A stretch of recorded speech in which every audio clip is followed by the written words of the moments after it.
Meeting the Baeumlers was very, very exciting. We were walking through the house and talking about the issues that we were having, and Sarah kept saying, yep, I know what that means. Yep, I understand that. We have teenagers, we have kids, and she was really focusing on our growing family. They were talking about, looking at the future and what we are going to need later on.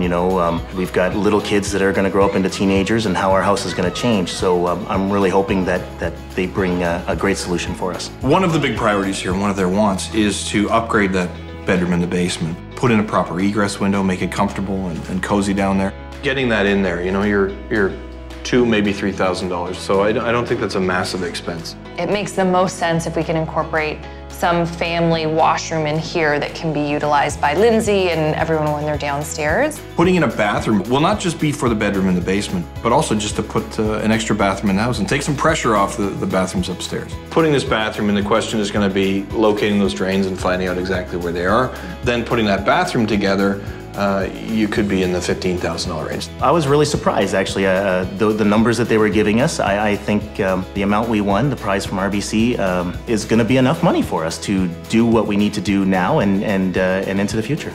You mentioned that you weren't going to be having any plans to move in the future, but if, plans change, we've got our home value estimator, which you might find really interesting to be able to go in and get an idea of what your home value is. We at RBC are so excited to hear that such a deserving family had won the contest, and especially, being able to work with them to help them achieve their long-term goals as well.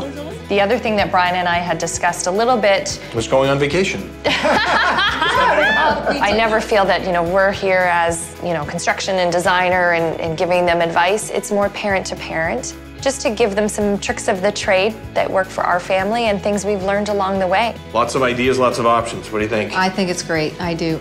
I just feel really satisfied. Now I'm able to move forward. There was just this issue for us, and now we know what our priorities are, what we can do first, and I'm ready to get started. My favorite days at work are like this.